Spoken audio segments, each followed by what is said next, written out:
Have you ever been screwed in this industry? Yeah, yes, I have. Unfortunately, I have. I actually just sued the previous roofing company I worked for. You do so many sales on your own, just go open your own company. Everyone knows who you are. There's a company logo out there. I don't remember. You probably know the name faster than me. It goes, we do good work if we can at a profit, if we must at a loss. But at the end of the day, we do good work. What makes excellent company for the sales reps? Radical integrity, like radical. I mean, I'm not talking about, oh, we're a family, we're a culture, that hoopla that everyone tries to preach when you enter it. I'm talking about, I don't care if it hurts them.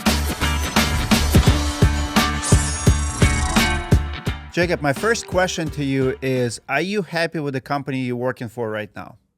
Absolutely. All right, guys. Absolutely. All right, guys. I have an experiment today. So today we're not gonna have no spicy stories. There's gonna be no disputes. That nobody's gonna call anybody out. It's gonna be extremely positive content from happy sales rep who actually likes his company he's working for. We're gonna dive deep. What is it that he likes? What does it make a good job for the sales rep in the roofing industry? But I really need your engagement. So many people have commented in the past on our negative stories. Dmitry, why you always call out, the scammers? Like, why not to focus on the positive? So I need your help. If you like this content, comment below what you think about the topic. Jacob, welcome to the show. Excited to be here, Dimitri. I think we Absolutely. talked about this like maybe a year ago, possibly shooting something that's cool to come around and finally be here. Absolutely. Let's start with your story. How did you get in the industry? How long ago was it? How many years you have on you right now? Oh man, I think I just graduated my senior year in roofing. I was in construction previously. I worked in building science, but I grew up the son of a door-to-door salesman. So I was around it most of my life. And I'll never forget, I was working out in the gym because, roofers, they love big trucks and they like to work out. So I was in the gym and everyone knew that I worked in previous sales. Some people followed me online because I sold for previous companies and I still brought content there like I do now. So all the roofers were trying to recruit me, hopefully trying to make a cut off whatever I bring to the company when they brought me on. So, but I was happy. I was making decent money. So I said no for the first year. And it's funny because during my nose, I was studying it on YouTube. And I would watch you and Becca and all these other people that were teaching different roofing advice a year before I even joined the industry. And I said, well, if I'm going to get in, I'm at least going to know about it. And I had a child on the way. So I said, you know what? Let's jump in. Why not? So I said, a little bit of income is at least better. And my income where I was decreasing. They were lowering the sales commission percentages on what I did previously. So I said, well, instead of going down, let's elevate because I'm only bringing on more expenses with a child on the way. Joined roofing. I joined a company the very first week I walked into their office. I didn't like what I saw. There was a morning meeting. Nobody showed up for the owner. And I immediately thought, well, this owner is obviously not respected. So I'm not going to work here if his own guys aren't showing up for him. So I left. And then someone had mentioned another company. I was like, well, I'll give it one more shot. I went there and it was a really good fit for a while.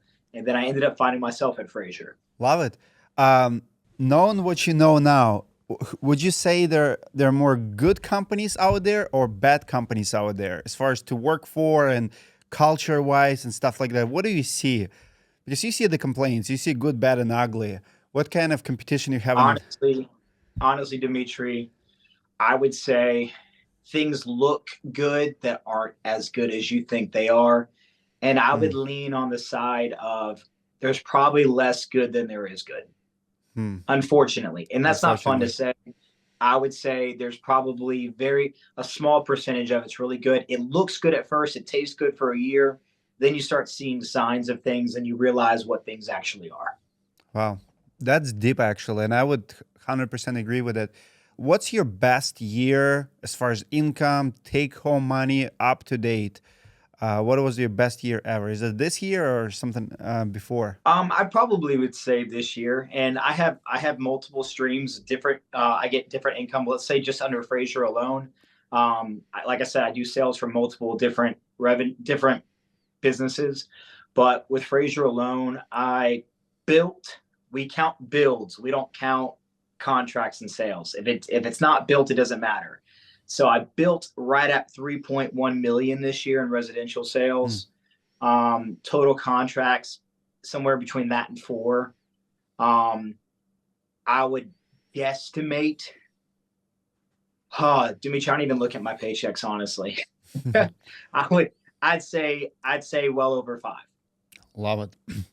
Those are real numbers. I just look at someone, they claim that in 5 years the guy made like 1.7 million. It's 350K. It's still a good salary. Don't get me wrong, but 500K, it's like you're top 1%. I've seen a lot of people in this industry who do 4 or 5 million, and they bring 500K steady. It's usually people who are very disciplined, good paperwork, and I want to touch on it. Describe the role of the sales rep. What sales rep should be responsible? So you bring home, like, let's say 500K, you're selling 3, 4+ million, whatever. What do you do? What do you do? What do you don't do? What company is responsible for? What sales rep are responsible for? Because I see so many sales reps out there. They're technically business owners. They're managing crews, they're managing work orders, they're managing finances, homeowners. I'm like, might as well work for yourself. Well, the thing is, I also agree that they should think of themselves as business owners. Let's talk about a mutual friend of ours, okay? I'll mention Tim Brown of Hook Agency. Let's pretend your roofing company hires Hook Agency to hook better leads Hmm. or bring them other types of bring in Hashtag additional not sponsored. hashtag not sponsored. But shout out to Tim. So basically, if our company is willing to hire someone to bring in leads, you would say Tim Brown owns his own company, correct? It's the same thing with a sales rep. They're hiring you to bring their company income. They're hiring you to bring their company Hmm. leads. You should see yourselves just like Hook Agency. Me, my LLC that I own is Fox Roofing. Fraser pays Fox Roofing to bring them as many sales as possible. That's just the reality of it. The sales guy's role depends on the company's outfit and how they build their pay structure. So higher pay equals possibly a bigger role within the business. I would say there More are hats. companies, yeah, more hats. And typically there's two different types of pay structures within roofing on average. We got the 10 to 12 percenters off the total RCV, and we got 10 50/50. And then there are a few companies who pay 10 50/50 and you get none of the supplement. That surprises me, but that exists. Um, I would say the role of a salesperson should be facilitate the sale, do everything that's required to build that job. So I would say get photos of the home, get the contract signed by the homeowner, bring the information to the office, drop it off, and let the homeowner know when their build is supposed to be scheduled. Okay. What that means is the company is getting more revenue now. Why is that? You freed the salesperson to continue what they do best. That's sell. A salesperson should not be managing the ins and outs of every bit of the job because that's killing your income as a business. Hmm. So I would say a job should be supervised by a third party supervisor within the company.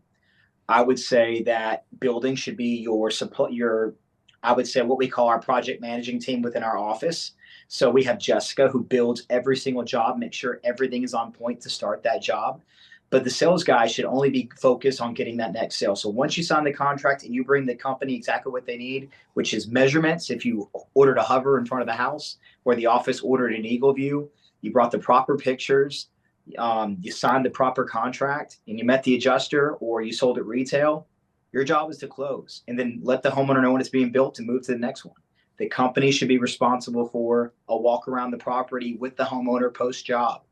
The company should be responsible for quality control management, should be responsible for building the job. The things that are not going to change the income of the business. I do think it's a wise idea for the sales guy to do a final walk around. You're going to Hmm. get more leads. Can I talk to some neighbors, ask them how everything went? That's only going to produce your income, but I do not think it should be forced by the company, especially for high producers who simply can't do it. Love it. Love your perspective. Have you ever been screwed in this industry? Yeah, yes, I have. Unfortunately, I have. I actually just sued the previous roofing company I worked for. I Really? sued the owner, and that was unfortunate. And it really, I didn't want to sue him. To tell you the truth, Dimitri, if he had looked at me and said, "Jacob, I'm sorry. This was an unfortunate, an unseen circumstance. I should have handled this better." I would have wiped the slate clean, gave him a hug, told him I love him, and went on my way. But it was because I was stood up and how wrong he was for the situation. Where when you thought of someone like a brother for so long, I didn't like being ignored, so I ended up filing a lawsuit. I won the lawsuit, didn't get a penny of it. I spent $5,000 suing the guy. How much did you win? I think 50K, even though Oh, I was owed like 70. wow. Was it hard? So many sales reps so afraid to sue the company because they think that they cannot prove the commissions. It's hard thing. It's he said, she said. It's so easy for the company to turn off your access to the CRM, and overall, it just they have upper hand on the sales guys. I have a couple guys trying to sue business owners now. It's hard. How did you accomplish winning? I would say I watched lots of episodes of Roofing Insights and other features that are online that warn you about these situations. So I came in very well prepared. I keep all my stuff in order. I keep track of everything. The company made glorious mistake of giving us a Gmail account for our company email, so I couldn't get kicked out of it. I made the password myself, so I had track of everything. I planned on leaving the company already, so I went ahead and printed out all of my clients. I walked into the office with the manager of the office with my phone on record. And I said, "Hey, are all my customers super happy?" "Yes, Jacob, they're great." "Is there anything I could do better?" "No, everything's perfect." "If there's anything I can do right, is everyone satisfied? All my customers are paid up to date?" "Yes, Jacob, there's no issue whatsoever. Why are you asking?" I said, "Just was curious. Here's my 2 week notice." That's what I did. Wow, you set it up. And what happened next? I left the company and then I interviewed for a couple of companies. Um, I heard incredible things about Fraser Roofing. Fraser actually partnered with that company in the past on a couple of projects.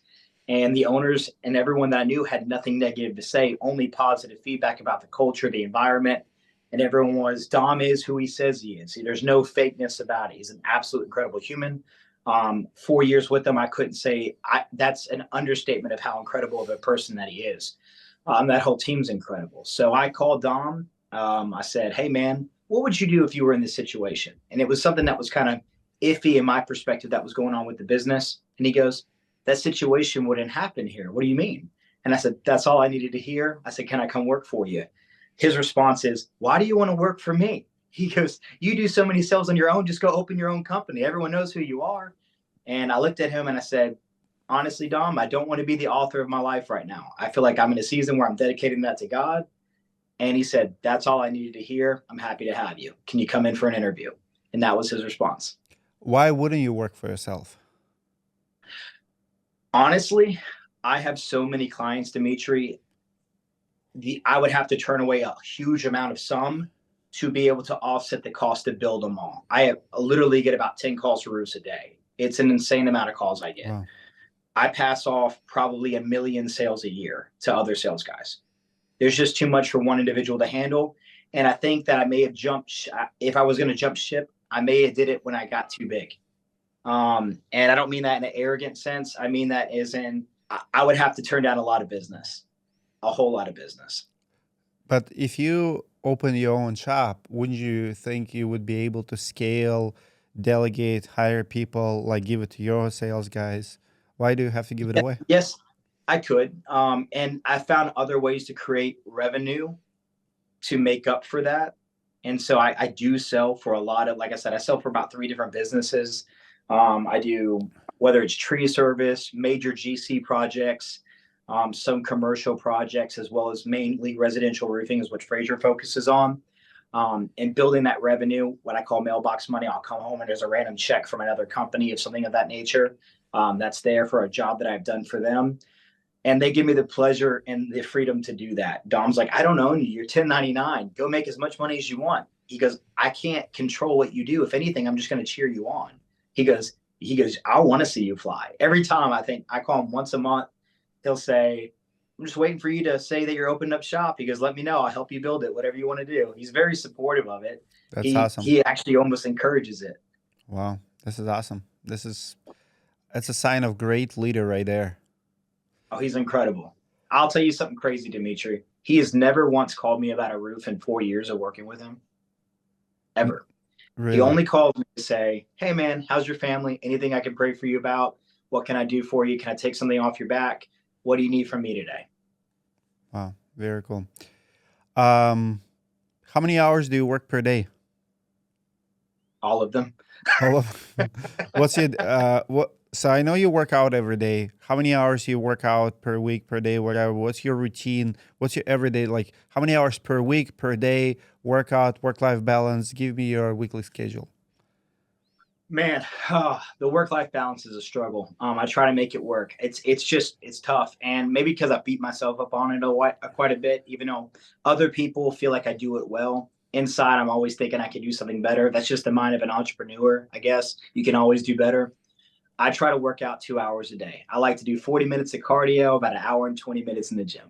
That's what I like. The cardio makes me relax and frees my mind.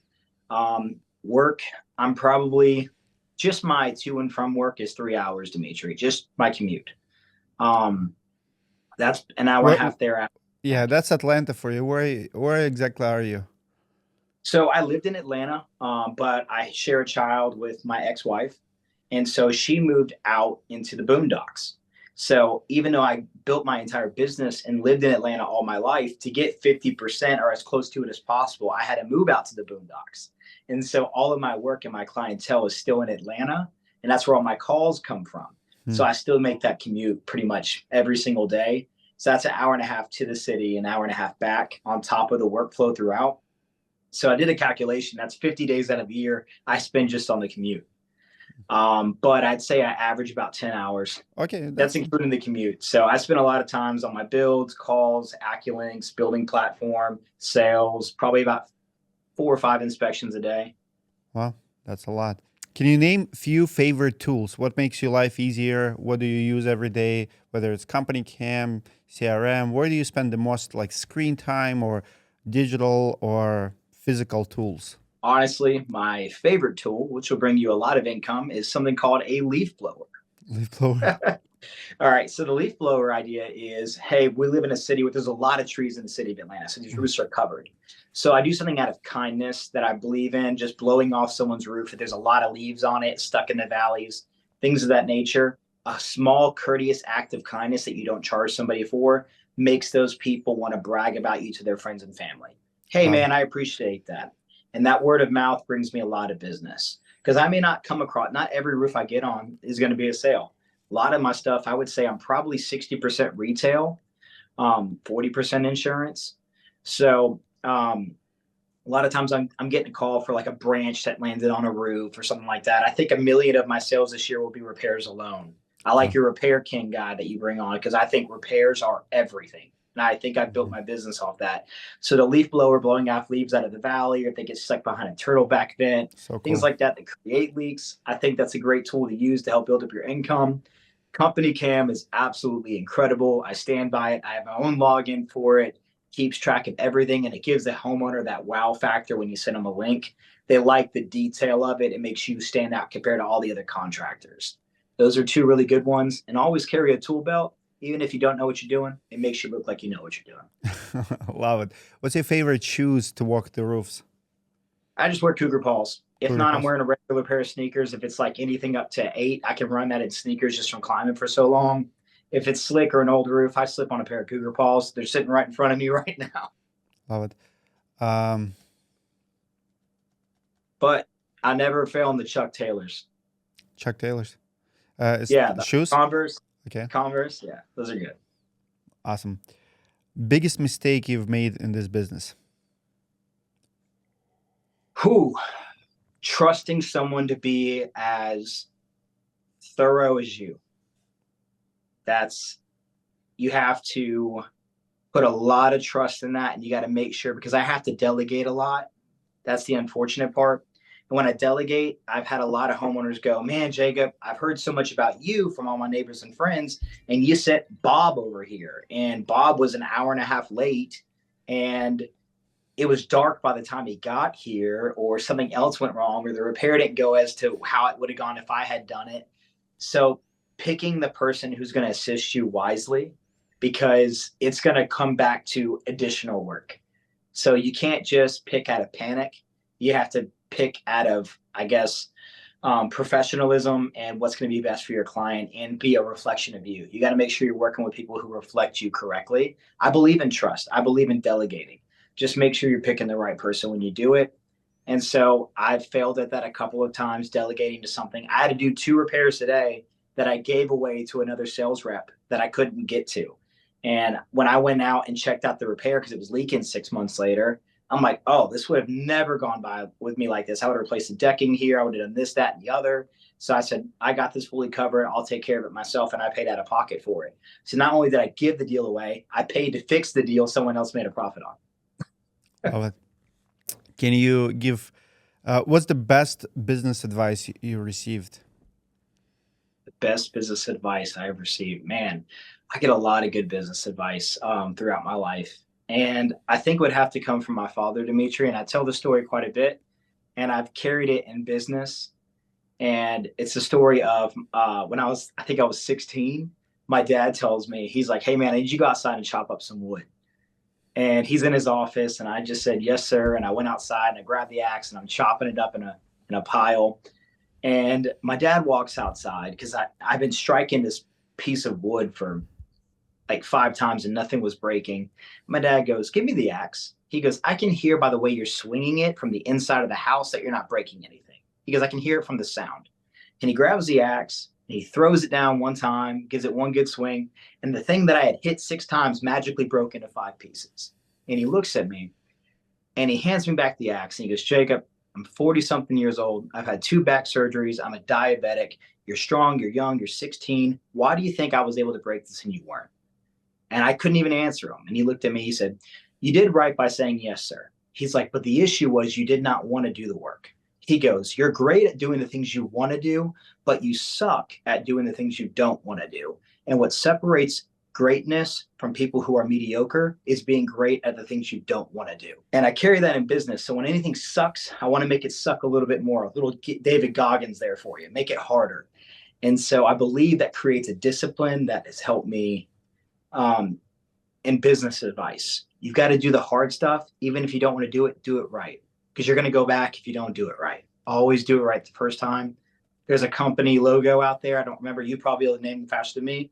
It goes, we do good work if we can at a profit, if we must at a loss. But at the end of the day, we do good work. I love that motto. Love it. 100%. I'm going to teach that lesson to my kids because when they don't want to do something, man, they barely move. And I have 5 of them I have to teach. Absolutely. I agree. It's like your dad was a wise man. Absolutely love it. What's your approval rate? I would say 70%. Is it closing rate or is it insurance approval rate? Oh, my insurance approval rate's probably over 90%. I don't file claims that ain't getting bought. I don't waste my time. I'm too busy to argue something. I had a realtor friend he probably gives me 20 something roofs a year. He was probably the first roof I ever roofed was his house when I first got into roofing. I've known him for many, many years. And he goes, hey, Jay, I got another roof for you. This was probably 3 days ago. And I look at it. I send someone else to look at it because I wasn't on that side of town. And they send me pictures. It's smoked with wind. Probably, when I say smoked, it probably had 12 on the front, 5 on the back, enough for most insurance companies to buy the roof. And then he tells me it's State Farm. And you know what our brains automatically do. So I'm like, oh, that's gonna be pulling teeth. That's not gonna be fun. And I told him, I said, oh, it's State Farm. It's gonna be a battle. And he looked at and he texted me. I say, look at me. He texts me. He's like, what happened to my fighter from 5 years ago?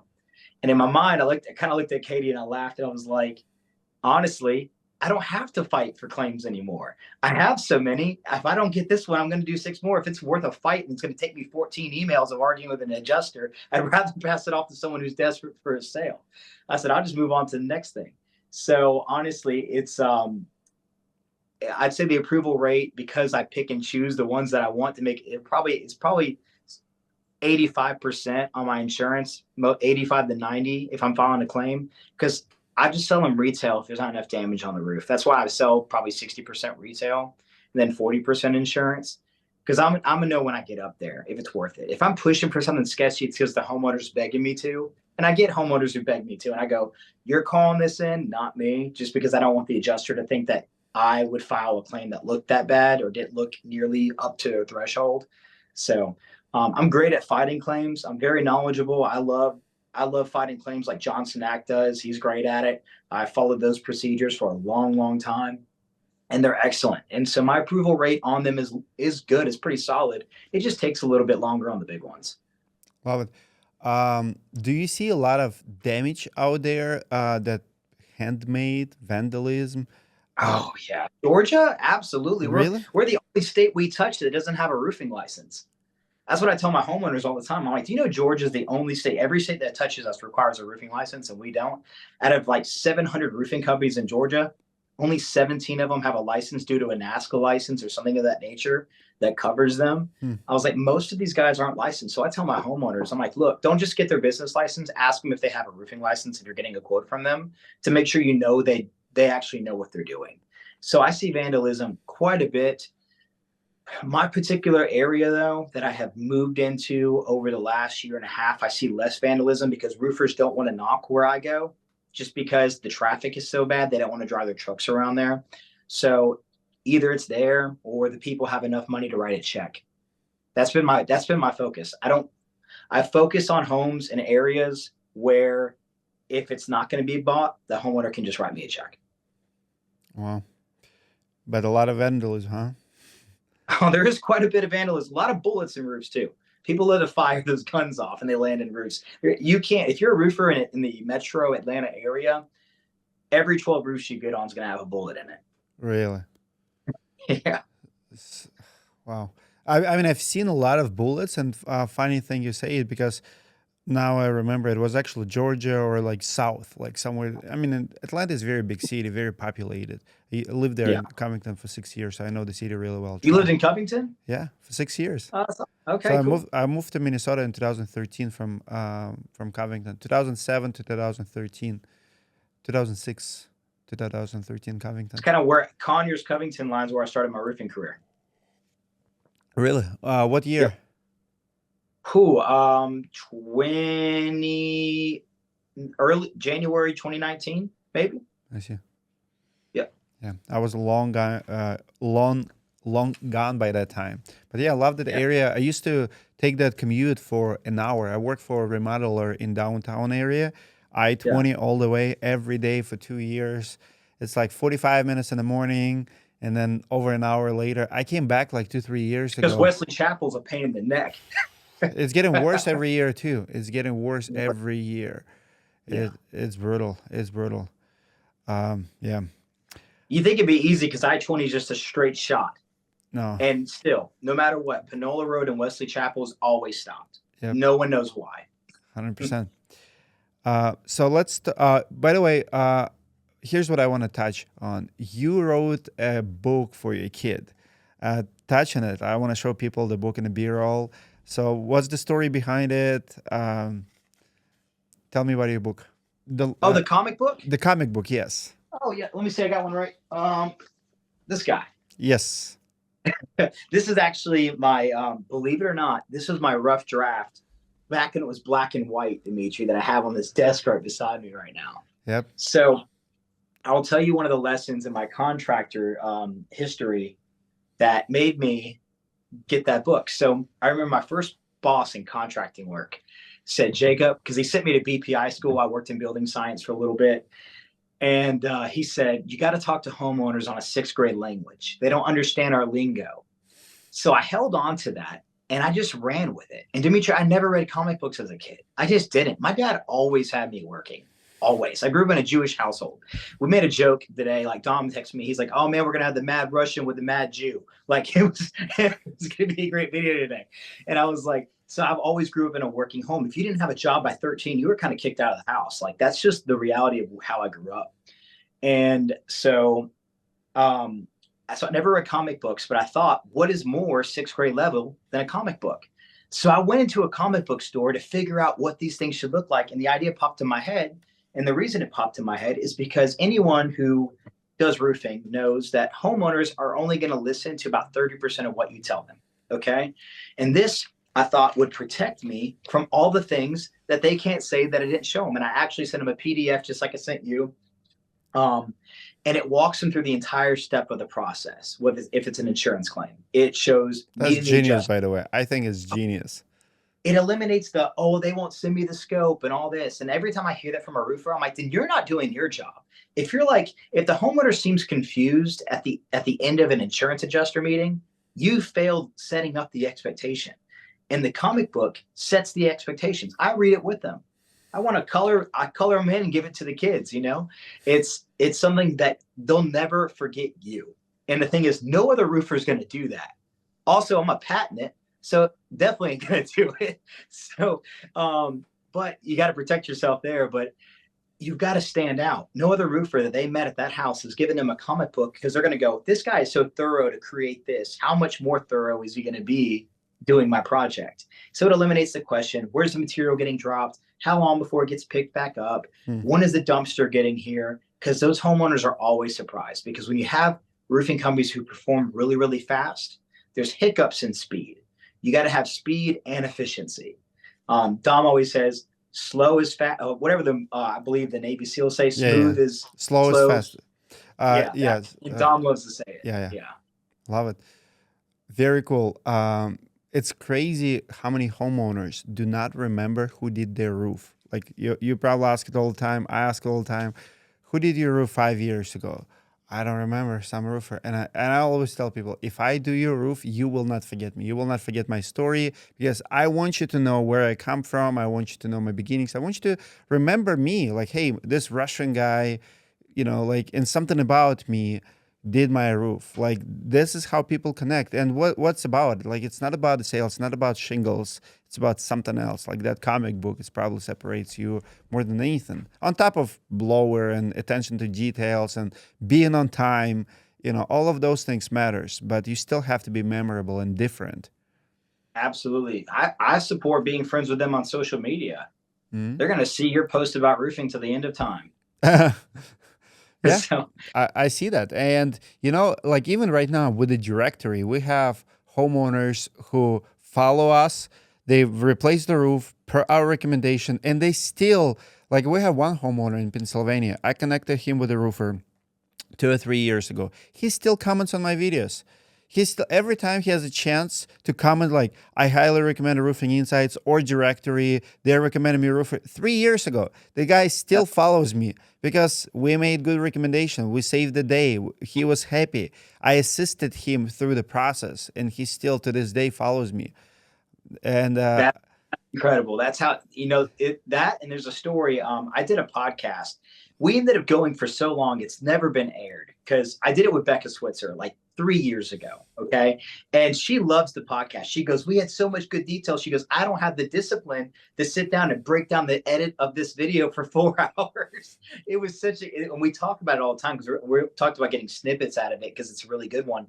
But in that podcast that we did, she pulled out boxes of letters her homeowners wrote her. Okay. Now, I don't know if it's because they had the sweet feminine characteristic to having a salesperson. They wanted to write letters or whatnot. But I thought, how cool is it that your homeowners are writing you thank you letters? You're memorable. And that's an important thing. You want to be as memorable as possible. Because like you said, I tell that to my sales guys that I train all the time. You want to be the guy they don't forget. Because everyone says, I don't know who did my roof. And I'm like, I refuse that to be me. My number one advice to all sales reps and all business owners out there is always understand this very simple principle. It's exactly what we're talking about. Do not try to convince anyone that you are the best at anything. You are not better than your competition. There's nothing unique about you. You're in commodity business. Your shingles are not better because, whatever you pick, JF, Owens Corning, ICA, there's like 300 contractors who do the same thing.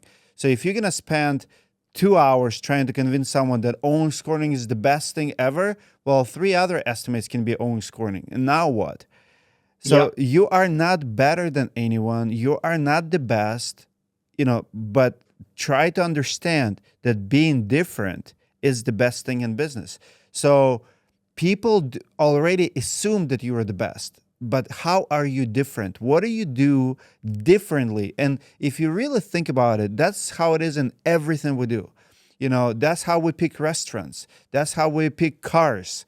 BMW might not be much better than Mercedes-Benz, or Ford is not that much better than Chevy. I mean, people have opinions like Chevy, Ford, whatever. But at the end of the day, those three trucks, Ford, Chevy, what's the third one?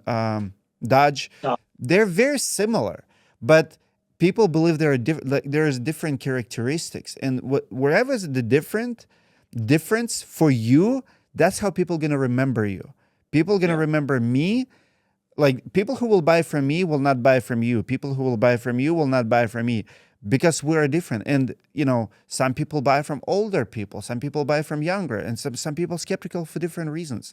But if you like, that's true. But like, even in sports, like even our icebreakers, like you come in, if you're a biker, you say, oh, nice bike, and you can spend freaking 30 minutes on that topic, and I'll see the barbell, and I'm like, oh, what do you do with the barbells? Are you in CrossFit or lifting, right? So we build connections, but that's what people gonna remember, not that's because the truth. you're the best at Ethan. I try to be different. That's why I drive a GMC, Dimitri. James here. Oh man, no, it's funny. I actually use that in my sales quite a bit when I'm talking to a homeowner. I said, look, I said, can I tell you why? And I literally say this. Can I tell you why this roofing that you may be getting this roofer you're getting a quote from may recommend a brand? I said, I'm just going to put the facts out there. Everyone buys from a particular brand because the more of one product you buy, the better pricing that you get. And then, so when you become a roofing company, all these people are trying to be your vendor, trying to sell you their product. And I said, I'll tell you this. And here's what I say line for line. I don't have an issue with Owens Corning, Certainteed, or Atlas. We don't have Malarkey in Georgia. The main four is that and GAF and IKOs here and there. But mostly in Georgia, you're going to see Owens Corning, Atlas, Certainteed, GAF. And I go, I could sell for and against all products. I said, as long as you go, in my personal opinion, Owens Corning, Certainteed, or Atlas, you're in good shape. In my personal opinion, you're not going to have your roof's not going to fail out of those three brands. I can tell you why and what's the positives on those three, and I can tell you the negative on those three. And so when you pick one, just know this is why they're offering it to you. And I usually recommend go watch Dimitri's Roofing Insights. There's a video where they break down the shingle. I said, I'll sell you whatever shingle you want. Me personally, I'm going to give you the best rate on a Certainteed shingle because we are a Certainteed installer. Love it. What makes good company? You brag about company you work for. Give me like top 5, 6 points. Like, what sales reps are looking for, in a company? What are you looking for? You're not looking to start your own business for a reason. You found good home for yourself for now, at least. What makes excellent company for the sales reps? Radical integrity, like radical. I mean, I'm not talking about, oh, we're a family, we're a culture, that hoopla that everyone tries to preach when you enter it. I don't care if they supplied lunch for the entire office. That's not what I'm looking for. Anyone can do that. I'm talking about, I don't care if it hurts them. The integrity of the business, even when it comes to money. Number one, I look for a company that is completely debt free. Fraser doesn't have any debt. None. Call Love every it. supplier you want to. Not an ounce of debt. Completely debt free. And the thing is, because they pay the way that they should be paid, the suppliers are paid every single Friday. Every vendor is paid every single Friday. I know this because we do something very intentionally with radical integrity with our sales reps. We as sales reps have to approve the labor invoices. That is extremely uncommon in roofing. So when the crew bills for the job, I have to go in. Now they don't force us; they ask you to because they're like, we want to make sure that you never feel like you're being gypped on what you're owed as the profit percentage. But you're going to go in there and go, did they install this many squares? Here's what they charge per square. Here's what the dumpster costs us. Here's what this costs. Are you approving this? And if no, why not? Are they off on their square count? And this right next to ABC Supplies material list. So we know exactly what we purchased with the receipt from ABC. So I know what's left over on the job from the job supervisor. And the job supervisor is also taking a photo of leftover material. So I know what's properly owed to me. A lot of companies, they don't have you approving anything. You start looking through books, it may get a little sketchy, but they want you to see everything up front so that they can pay that person on that following Thursday or Friday when their check is due. Everyone's paid the following week for every bit of work that they do, as well as our suppliers. If a job becomes, there's no deductible paying at Fraser. You had an interview with somebody and it blew my mind. Okay, I don't name drop, but they're like, when we're building so many jobs, things can get missed. No, they can't. No, they can't. Not if you're doing your job accurately. You know why? Because we have a rule. A job's not allowed to get built unless there's a deductible covered. Okay. The only reason we would ever start a job without a deductible ever is if the ACV amount is more than 50% of the job cost. Okay. So if a job's 30 grand and the first check's 20,000, I don't need 22,000 if your deductible is $2,000. I just feel like that's too much on the homeowner. So I'm like, hey, just give me, if it's 30,000, give me 15 grand. I'll collect the rest on the back end. Okay. But there's no deductible paying. It does not exist. You would be fired immediately. The only way you could pull it off is if you as a sales rep handed a homeowner cash yourself. It's the only way. It wouldn't get passed through our system because they would not allow the job to get built. It's just not possible. Well, so when I heard that, so it can be done. It can be done if the sales rep is passing. No. I'm talking about it can be done that like so many roofing companies say you cannot be in business without covering deductibles. So I'm saying it can be done. Oh, in I'll speak for the Georgia market. Okay. I have friends that work in Dallas, Texas, and they go, Jacob, it's impossible. You cannot in Dallas. It's so much competition. You can't. So I'm speaking as a Georgia roofer. I also roof in Florida and South Carolina a good bit, but I personally, hand on the Bible, I have never paid a deductible in my life. Never once.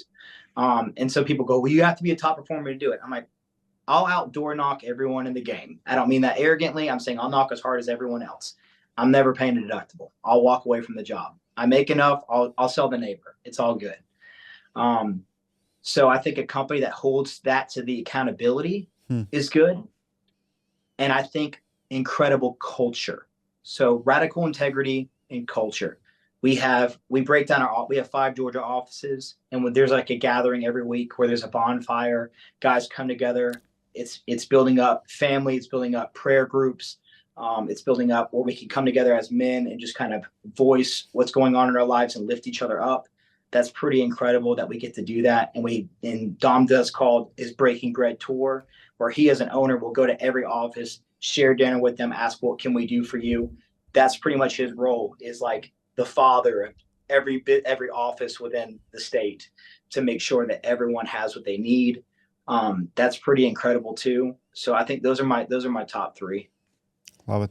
I have one last question. We're going to wrap it up. Give one piece of advice to brand new sales reps who just entered the field, maybe going through the training right now. All right. So I said this in a video actually that was released yesterday. And what I mean, I want to break down it was in one of Tim Brown's videos where I gave some advice because he asked, what marketing company I believe in and what I think is great. I believe you have to self-invest in multiple ways as a salesperson. And I remember a video I watched many years ago from Sam Taggart, and it was a door-to-door con, I think it was. I never been, but I saw it in a video. He goes, raise your hand if your owner paid for you to come here. And half the crowd or 90% raises their hand. And he goes, that's what's wrong with you guys. If you're not going to self-invest and teach yourself and willing to discipline yourself and go through trainings outside of the business, you aren't at a place where you want to grow to the most potential that you can. When I joined roofing, I studied it a year before knocking or joining my first company. I paid attention to the business for a year prior to going in. And that means when you're not in the office, you need to be learning about the industry. You need to be building your name, introducing yourself to everyone that you come across. If you have some money in your bank account or you're earning some money, invest that into marketing maybe the company does not do. Okay, the company does not need to hand you out everything because you're never going to develop. So self-develop, push yourself, self-invest, and be a part of things that will help you grow. People want to know how to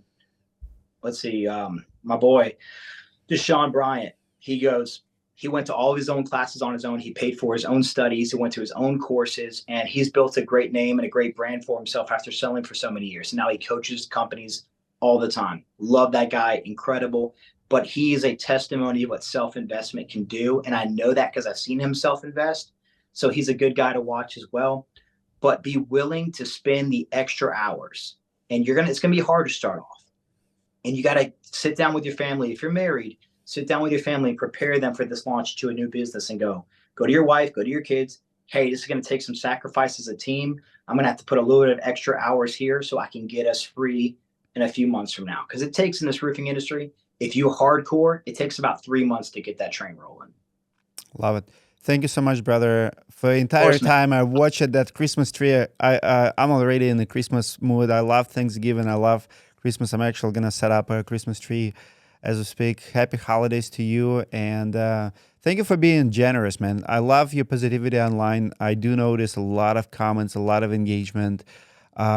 You're making the difference. You're already built great personal brand, and thank you for paying it forward, sharing it with others. I greatly appreciate it. Absolutely. Thank you, Dimitri. Guys, comment below if this was positive enough for you to engage, because I cannot tell you how many long interviews I've done. There have golden nugget after golden nugget. And it has like 5 or 10 comments in a very few views. I mean, people will say like, how does this video only have 1 or 2,000 views? And the reality is people don't remember that. People remember 1 or 2, call out videos, and they will completely disregard that there is like 20, 30 company tours, positive interviews in between, but people only remember negative. And one of the reasons is because we don't engage with the positivity. And I think we have to change and start. It's human nature, Dimitri. It's human nature. True. If you notice, there's more people write a bad review over a good one. It's easier to. It's a flaw in human beings where we hold on to a negative feeling more than a positive feeling. And when I have a great experience at a restaurant, I don't immediately think, and maybe you're an anomaly and you do, I don't immediately think, oh, I'm going to write a 5-star review. But imagine if it was crummy and no one came to your table. The first thing you're going to think of is, I'm going right to Yelp. Okay. Yeah. There's a guy that you would love. He's on Instagram. I'll text you his name. I don't remember, but it's something Goob, Goob. And he exposes fitness industry and other frauds and fake nonprofits, and he exposes them. And every time he exposes someone, and he makes sure that he does a 50-50 threshold of male, female, the ladies will always go, you only attack women. And the guys will go, you only attack this, or a certain racial group will go, you only attack this, where he goes, I purposely make it even on purpose. Yep. Well, so, people tell me all the time, like, oh, you focus on negativity. And I'm like, look at my channel. Like, it's never more than 10%. My ratio, negative stories to positive, at the most, 10%. At the most. So, like, we've made like 900 YouTube videos. People will not name even 10 names that we called out.